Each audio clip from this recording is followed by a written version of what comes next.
Et voilà, fidèles téléspectateurs, bonjour, bienvenue dans ce nouveau numéro de votre émission Interview sur votre chaîne. Aujourd'hui, nous allons parler du dialogue. Est-ce qu'il est vraiment opportun de convoquer le dialogue inclusif actuellement? Si oui, dans quelle mesure?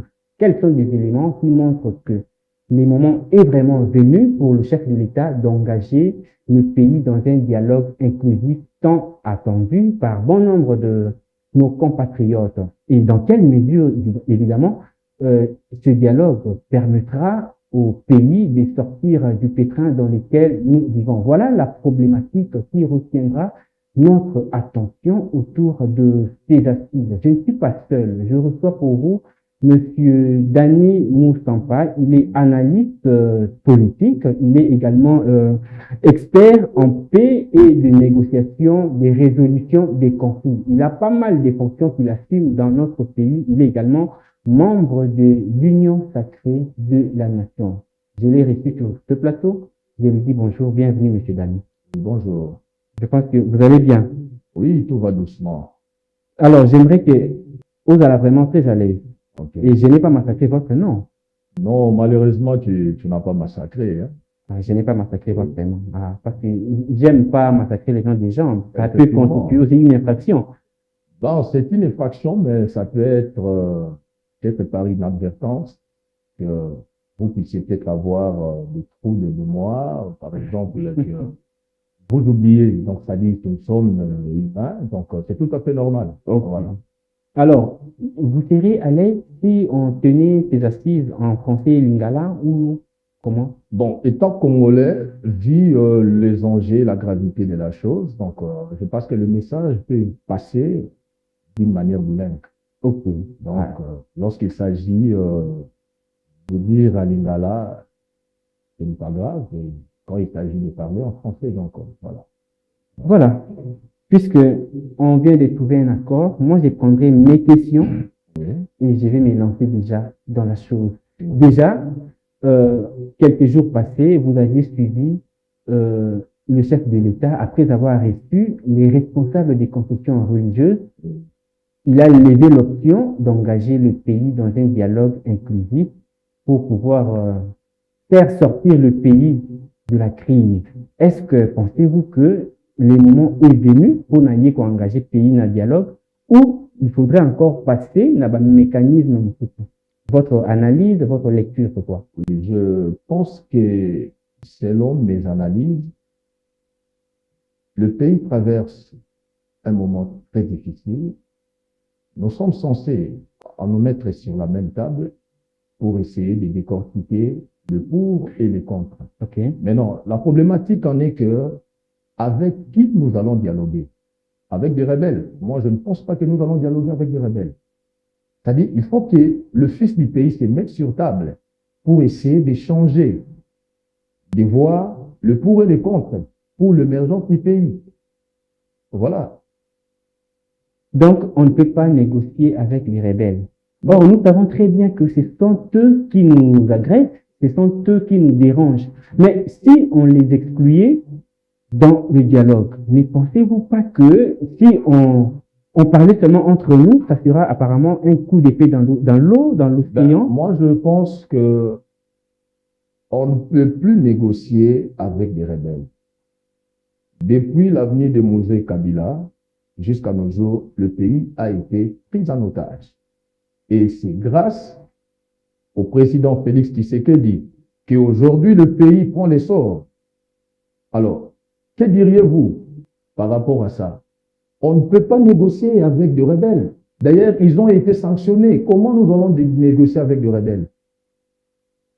Tels que Corneille Nangaa, Joseph Kabila, nous allons négocier sur quoi? Mais au nom de la paix, pour chercher la cohésion nationale, ne pensez-vous pas que, dans une certaine mesure, on pouvait faire appel à eux pour chercher à connaître quels sont leurs desiderata, qu'est-ce qu'ils veulent afin de baisser les armes et de la paix?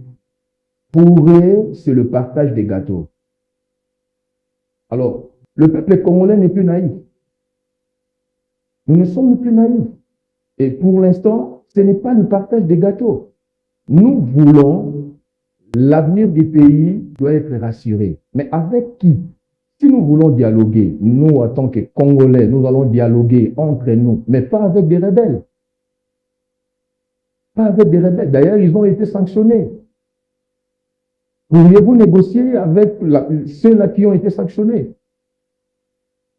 Mais, M. Dani, dans quelle mesure les Congolais peuvent tenir un dialogue entre eux et du coup, les rebelles abandonnent les armes? Dans quelle mesure, dans quel mécanisme? Le premier dialogue, moi je peux dire que le dialogue a déjà commencé. Parce que le fait qu'il y ait de pourparlers, c'est déjà un dialogue. Le référendum, c'est aussi un dialogue. C'est le peuple qui va parler. C'est l'opportunité qu'on donne au peuple de parler. Parce que le référendum, c'est un dialogue. Quand le peuple dit oui ou non, c'est aussi un dialogue. Que voulez-vous? Et qu'est-ce qu'ils veulent? Et vous pensez que c'est toujours nécessaire de continuer à parler du référendum à partir du moment où le chef de l'État a levé l'option d'engager le pays dans un dialogue? Apparemment, le référendum ne déjà peut pas être exclu du processus. Parce que c'est constitutionnel. C'est le devoir de la citoyenneté. Donc, c'est-à-dire, la RI doit parler. Comme nous, à l'époque, nous étions là dans l'opposition. Lorsqu'il s'agit que la RI parle, nous étions là debout sur la RI pour exprimer notre désir. Mais si aujourd'hui le peuple dit que voilà, nous ne voulons pas de Corneille Nangaa, nous ne voulons pas de X ou Y, c'est la RI aussi qui doit parler. C'est quoi le dialogue? On doit se mettre ensemble pour parler, pour exposer tout ce qui est la problématique du pays. Est-ce qu'on peut rester toujours là, dans le même assiette, tous les jours? Nous reprenons toujours dans la routine? Non. D'ailleurs, moi, je salue l'initiative du cardinal Ambongo. Mais en principe, nous n'allons pas négocier avec des rebelles. Ils ont été déjà exclus. Si le chef de l'État a tendu la main, voilà que nous irons au dialogue. C'est parce que c'est un nationaliste, un démocrate.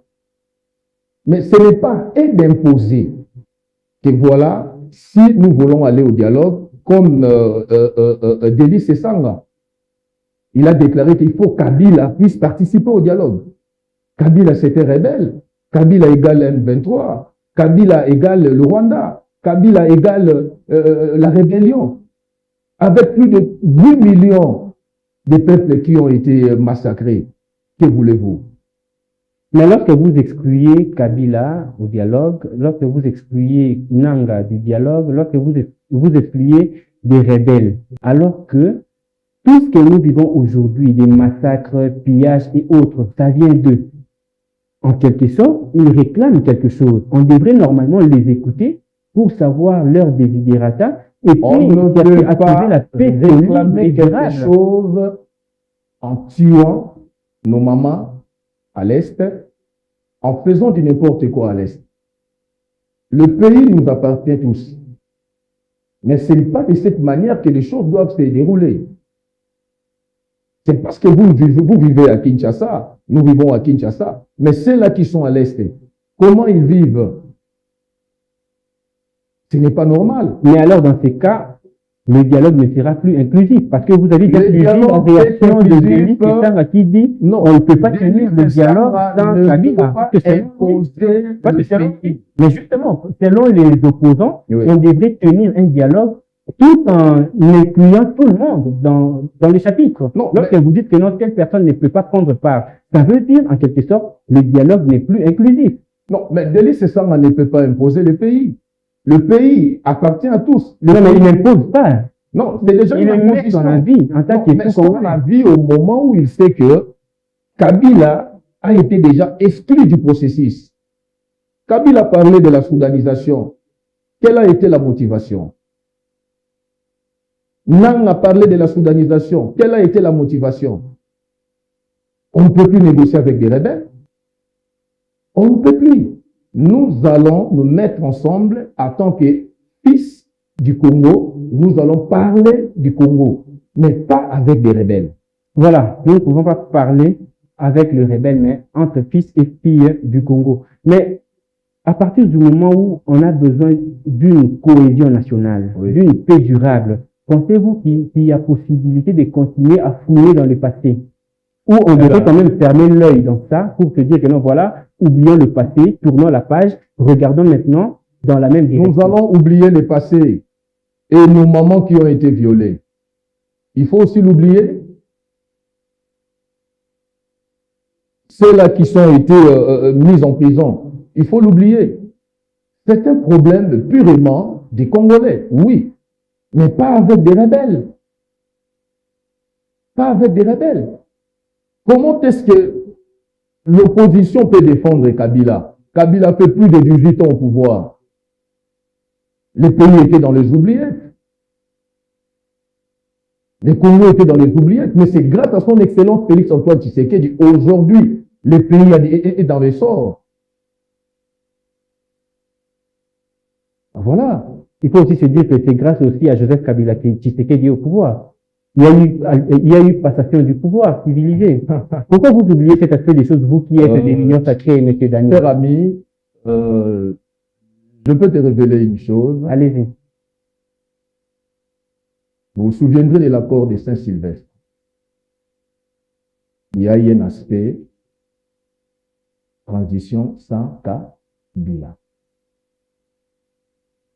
Avec la bonne volonté du président Félix, nous avons travaillé FCC cash.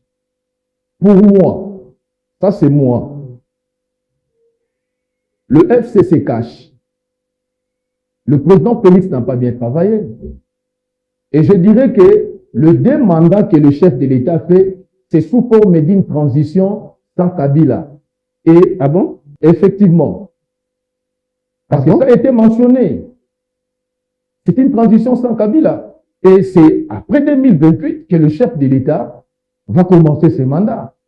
Ah bon? Oui. Ça, c'est vous qui le dites ou c'est prévu dans le texte? Non, ça c'est mon avis. OK? Parce que pendant l'accord, le dialogue de Saint-Sylvestre, qu'est-ce qui a été dit? Une transition sans Kabila. Et pourquoi on ignore? Le président Félix a une mission de remonter le pays. Mais le président Félix a une mission, mais il ne faut pas oublier que cette mission, pour s'exprimer, on doit d'abord mandater les messieurs, on doit mandater le président. Or, nous avons un pays où on admet que le chef de l'État exerce sa fonction pendant 5 ans, renouvelable une seule fois. Donc, si vous avez une mission, vous devez l'accomplir, vous devez la rendre possible dans les 5 ans qui vous sont donnés. Mais effectivement, c'est ça, c'est sous l'enveloppe d'une transition sans Kabila. Parce qu'à ce moment, Kabila n'est plus au pouvoir. Donc, selon vous, actuellement, le chef de l'État n'a pas encore commencé sa mission en tant que chef de l'État, parce que nous sommes pendant la période transitoire sans Kabila. C'est ça? Bon, on dit les propos tenus n'engagent que son auteur. Je pense que ceux qui nous suivent à la maison, chacun de vous a aussi son avis, son opinion à émettre. Vous avez besoin peut-être de parler, soit de réfléchir ici à haute voix. Le numéro est affiché au bas de vos postes récepteurs. Prière de nous contacter pour ça. Pouvez-vous nous dire, M. Dani, dans quelle mesure, cette fois-ci, si on organisait un dialogue, cela aboutira à une bonne finalité? Parce qu'on en a eu déjà en 2016 avec Edem Kodjo, avec la Senko, mais apparemment, on était en train de tournoyer toujours à rond. C'est quoi la particularité cette fois-ci d'organiser un dialogue? Il faut poser la question à l'opposition. Non, mais je vous la pose aussi parce que vous êtes analyste et que vous êtes membre de l'Union sacrée. Oui, effectivement. Il faut poser la question à l'opposition. Est-ce que c'est pour le partage des gâteaux?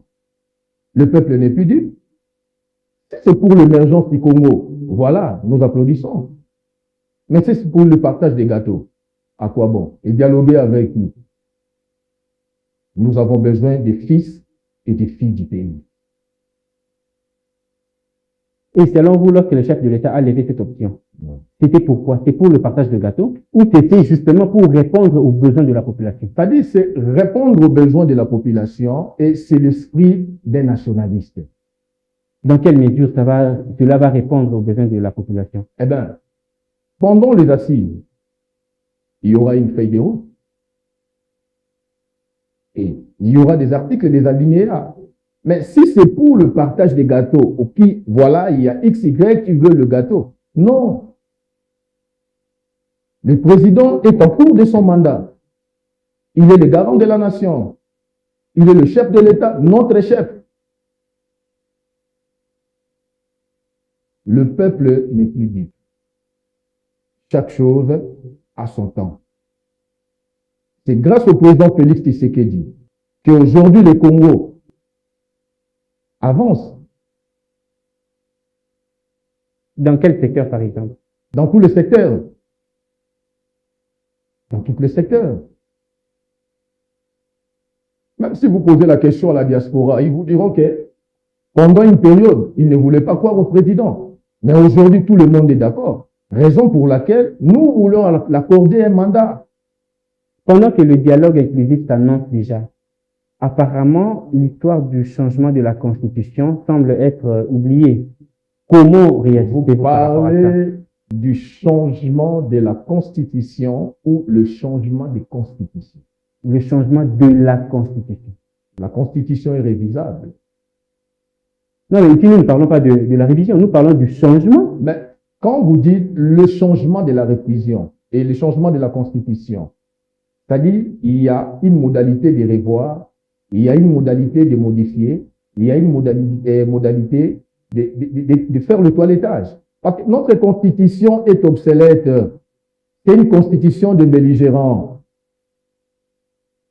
conçue pour bloquer la nation. Ah bon? Et effectivement, c'est pour bloquer la nation. Quand la Constitution dit que le chef de l'État a un mandat de 5 ans renouvelable une seule fois, c'est ça bloquer la nation? D'abord, quand dans la Constitution on prévoit la gratuité de l'enseignement, c'est ça bloquer la nation? Quand dans la Constitution on prévoit la gratuité de la maternité, c'est ça bloquer la nation? Apparemment, on veut tailler la loi sur mesure de Tshisekedi pour s'éterniser au pouvoir. Parce que justement, on a vu également avec l'ancien président de la République, Joseph Kabila, quand il était encore à la commande, on a vu comment est-ce qu'on a fait des manœuvres pour pouvoir le maintenir, mais finalement, le président de la République apparemment, ce sont les mêmes règles qui reviennent. Ne va pas s'éterniser au pouvoir. Lui ne peut pas s'éterniser, mais vous qui êtes il a dit que le président veut s'éterniser du pouvoir. Ça, c'est l'opposition. Ça, c'est l'opposition. Il a une mission et il doit accomplir sa mission. Cette mission pourrait aujourd'hui, tout le monde est d'accord avec le chef de l'État. Cette mission pour être accomplie, il lui faut combien de temps précisément? Parce que nous devons réfléchir dans les temps et dans l'espace. C'est pendant les assises des dialogues, c'est pendant cette période que tous seront traités. Est-ce que le chef de l'État nous a dit qu'il a besoin de briguer le 3e mandat? Non. Mais il avait dit que si le peuple le souhaite, il va accepter. Quand il dit si le peuple, cela veut dire que le vrai dialogue, c'est aussi le peuple. Et comment est-ce que le peuple va s'exprimer? C'est à travers le référendum. C'est grâce au référendum que le peuple va s'exprimer. Nous dépendons du peuple. Et nous travaillons pour la population. Si la population dit au chef de l'État, nous voulons que vous soyez là, ce n'est pas le chef qui a exigé au peuple. Non. On a vu dans les jours passés comment est-ce que les gens ont indexé l'Église catholique par les truchements de la Senco. Il y a même d'autres personnes qui ont tenu des propos déplacés à l'endroit du cardinal Ambongo, à l'endroit de Monseigneur Cholet. Mais aujourd'hui, dès lors, le dialogue pointe à l'horizon, apparemment, on commence à changer des langages. On a vu même le ministre de la Communication qui a dit que non, au niveau du gouvernement, on n'a jamais parlé du changement de la Constitution. Mais vous qui êtes de l'Union sacrée, où avez-vous pris cette histoire du changement de la Constitution? Et aujourd'hui, apparemment, vous jouez aux deux langages. Tantôt, vous appuyez la faisabilité du cardinal Ambongo, tantôt, vous condamnez finalement. Vous nous dites quoi? Qu'est-ce que nous devons retenir de vous? La Constitution il y a un article qui stipule que la Constitution doit être révisée. OK? De deux, si vous dites que tantôt la révision, tantôt le dialogue, tantôt le référendum, nous allons revenir vers la Constitution.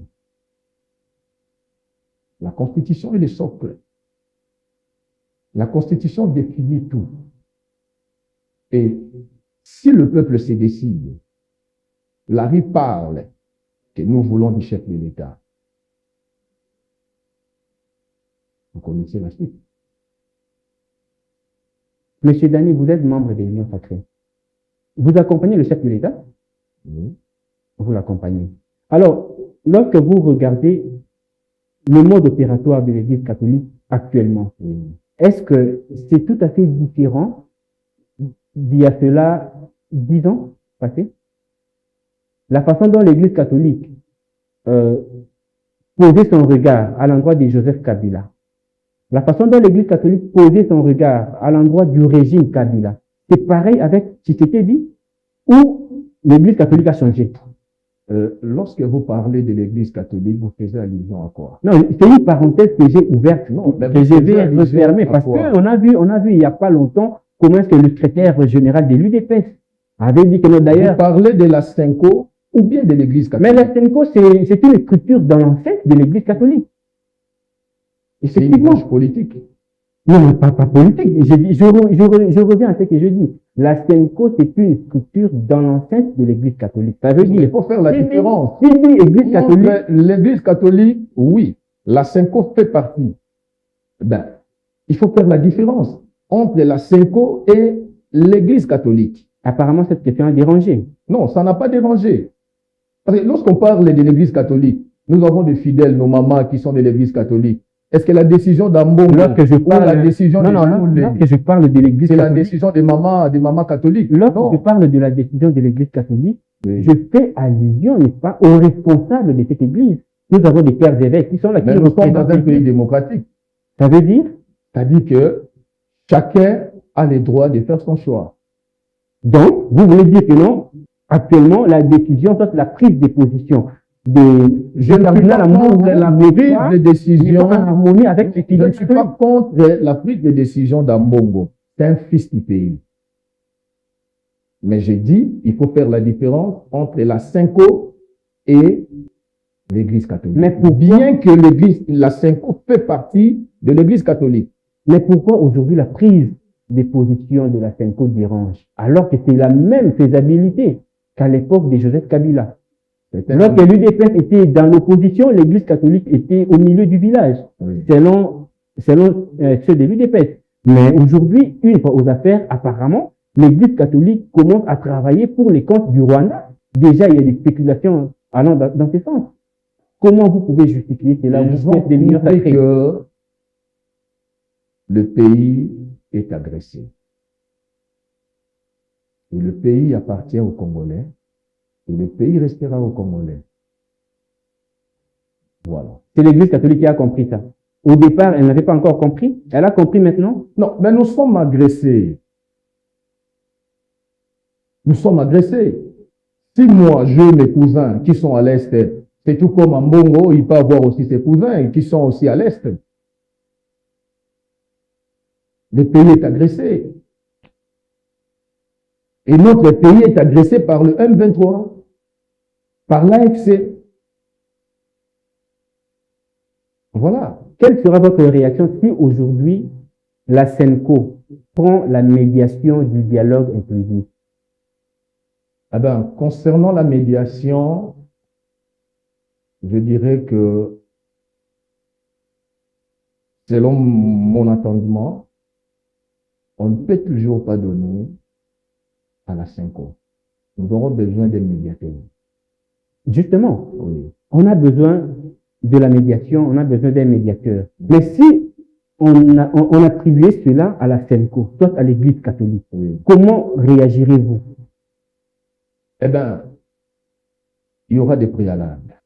Mais juste, apparemment, vous n'êtes pas mieux placé à répondre à cette question. Vous répondez sous réserve, parce que vous n'avez pas justement totalement Le confiance dialogue à Sonko, qui ne s'est dérange pas beaucoup, encore apparemment. fini. Nous attendons le moment opportun.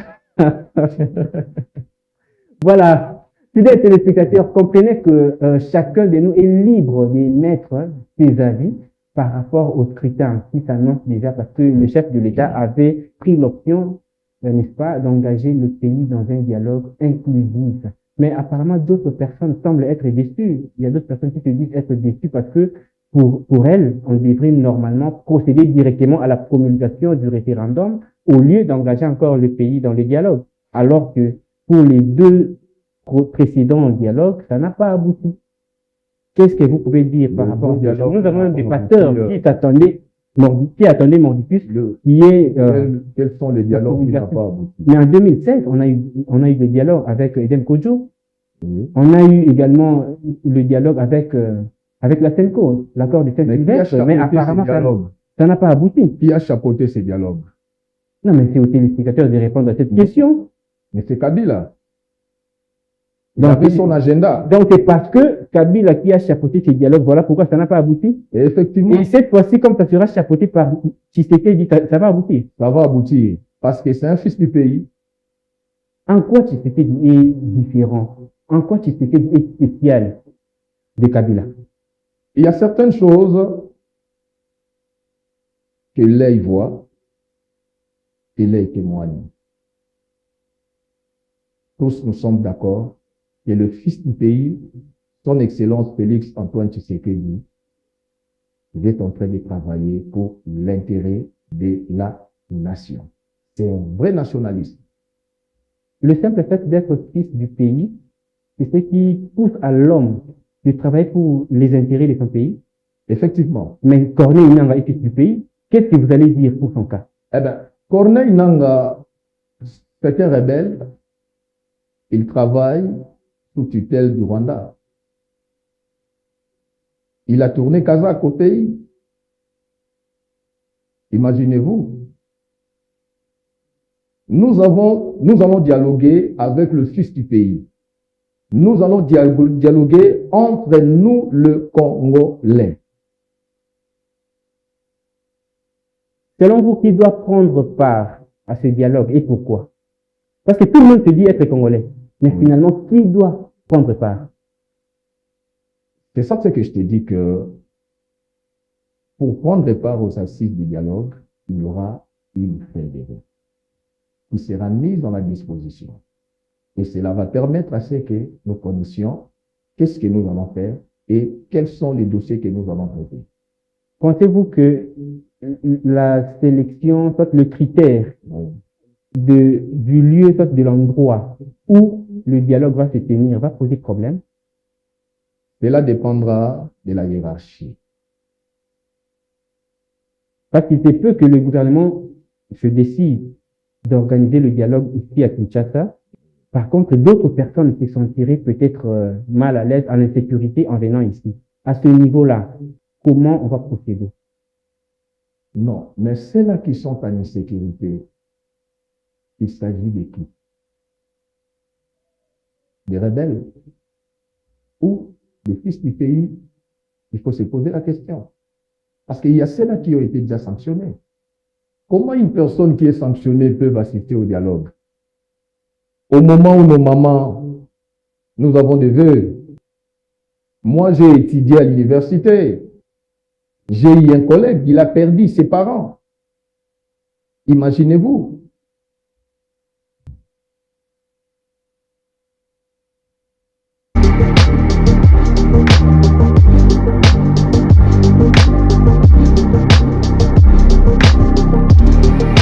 Ce dialogue profitera au peuple congolais, bravo. Mais lorsque vous dites déjà si ce dialogue profitera au peuple congolais, bravo, donc on suppose que quelque part ça ne profitera pas au peuple congolais. Je bien dis, nous sommes, le dialogue est pour l'intérêt de la nation. Le chef de l'État se bat pour l'intérêt de la nation. Mais comment on peut le définir clairement? Si ce dialogue est vraiment pour l'intérêt de la nation. Comment? Parce qu'à plusieurs reprises, on a dialogué, mais apparemment le peuple continue à vivre dans la misère sans absolu. avec le chef de l'État, nous allons aboutir à quelque chose. Le peuple a confiance au chef de l'État. Pour un dialogue qui se tiendra au pays, à Kinshasa précisément. Eh bien, le problème de l'endroit dépend de la feuille. Il y aura une commission qui va se mettre sur place et qui vont traiter ces dossiers. C'est un dialogue pour le peuple et non pour l'Union sacrée. Je parle du peuple congolais. Je suis aussi congolais, comme vous l'êtes. C'est pour l'intérêt de la nation. Voilà, nous sommes en train de nous approcher petit à petit à la fin de cette émission. Je voudrais que nous fassions un petit exercice, si cela est possible. Il faudrait que vous puissiez nous citer au moins, en termes de réalisation, les bienfaits de Tshisekedi. Et puis, certains couacs qui ont été mis en route pour lui, en fait, comment je peux m'exprimer? Certaines difficultés, voilà.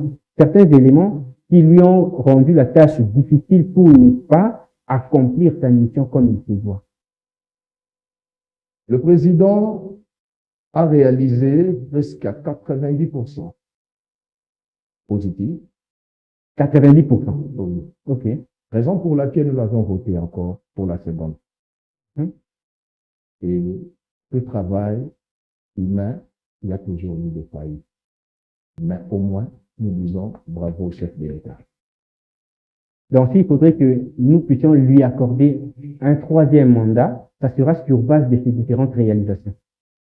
Eh ben, le problème du troisième mandat, le chef n'a pas dit que accordez-moi le troisième mandat. Ça, c'est le langage de l'opposition.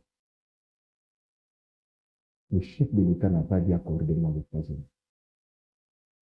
Non. Mais vous, de l'Union sacrée, vous êtes prêt à lui accorder un troisième mandat? Ce n'est pas avant que le peuple s'exprime. Ce n'est pas l'Union sacrée. Je parle du référendum. Je suis expert électoral. OK? C'est le référendum qui va justifier tout. Le vrai dialogue, c'est aussi le référendum. Et si la loi référendaire n'est pas promulguée, à ce niveau-là, qu'allez-vous faire? Eh bien, si la loi n'est pas promulguée, il y aura tout un mécanisme. Mais je n'ai pas dit que le chef de l'État veut briguer le troisième mandat.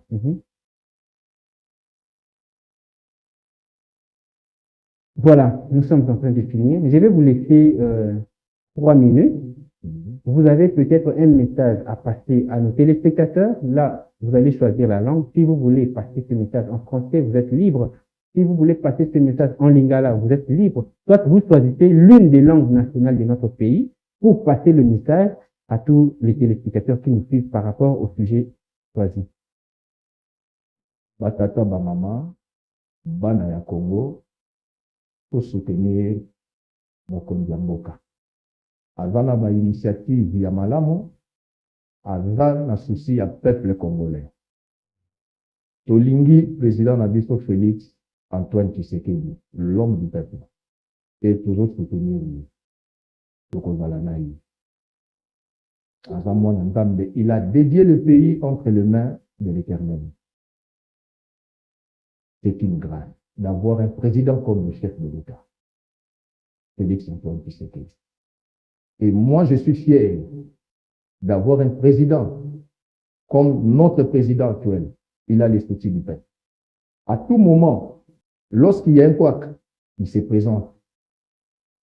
C'est vraiment un chef dont nous avons eu besoin. Et nous avons besoin du chef de l'État. Si aujourd'hui le chef de l'État vous rencontrait, il faisait appel à vous, quel conseil allez-vous lui donner et pourquoi? Si aujourd'hui le chef de l'État fait appel à M. Daniel Moussa pour devenir ministre, pour devenir PCA, DG. Non, il vous rencontre tout simplement. Il a besoin de vous rencontrer parce que il rencontre presque tout le monde, presque tous les Congolais. Maintenant, vous avez au moins 5 minutes, soit 10 minutes avec lui. Il vous dit, prodiguez-moi un conseil. qu'allez-vous lui dire et pourquoi? Je vais dire au chef de l'État que je le soutiens et je vais accompagner sa vision. Tout en étant ministre. Vous allez lui demander aussi d'être ministre. Eh bien, moi, être ministre, c'est être serviteur du peuple. Devenir ministre, c'est servir le peuple. C'est ce qui s'est fait aussi aujourd'hui. Eh bien, ça s'est fait. Ok. Oui. Les ministres sont aujourd'hui des serviteurs du peuple. Ce sont des serviteurs. En âme et confiance, lorsque vous les dites, vous êtes sûr que cela est vraiment... des serviteurs du peuple. Ça, c'est un terme définitionnel sur le plan théorique. Mais en pratique, est-ce que nos ministres sont des serviteurs? Ce sont des serviteurs. Ah bon? Oui. Qui vivent dans la bourgeoisie, qui leur... Non, mais la bourgeoisie, c'est un leur état peuple. d'esprit. C'est-à-dire, c'est un état d'esprit. C'est un état d'esprit. Donc, une fois ministre, vous aussi, vous allez vivre dans la bourgeoisie parce que pendant que la population vit dans la bourgeoisie, ce n'est pas seulement être ministre. Nous avons des opérateurs économiques. Il y a aussi certains qui vivent dans la bourgeoisie. La bourgeoisie, c'est un problème personnel. Cela dépend de la qualité d'une personne. On ne peut pas inclure la bourgeoisie parce que tu es ministre. Non. Si aujourd'hui je suis ministre, il n'est pas dit que je dois vivre dans la bourgeoisie parce que je suis devenu ministre. Non. C'est un état d'esprit. Trop souvent, on l'appelle avoir le sang bleu. Voilà, on a fini. Mot de la fin. Vous avez un mot de la fin à donner, soit à passer. La caméra est devant vous. Batata ba mama, mbote na bino nyoso. Tozala na sima ya mokonzi ya mboka. To soutenir chef de l'État. Tozala pembeni na ye à accomplir mission au Nzambe à Pesaye. Pour na Congo.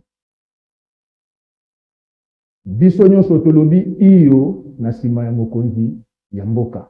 Po oyo azosala mpona biso tozomona. Même bakoko esika bazali bazomona oyo chef de l'État azosala mpona biso. Voilà. Merci beaucoup, Monsieur Dani Moussampa, d'être venu. Merci beaucoup. Alors, fidèles téléspectateurs, je rappelle que c'était M. Dani Moussampa, qui est analyste politique. Il est expert en paix et négociation, résolution des conflits et médiation. Voilà, ce sont là ses fonctions. Vous avez certainement aimé ces interventions, vous avez apprécié. Dites aussi merci à l'équipe technique qui a concouru à la réalisation de cette émission. Vous avez aussi besoin de passer sur ce plateau pour émettre vos avis. N'hésitez pas de nous contacter à travers le numéro qui est affiché au bas de vos postes récepteurs. Cette émission est finie. Merci à vous de l'avoir suivi. Portez-vous bien. Au revoir. Merci.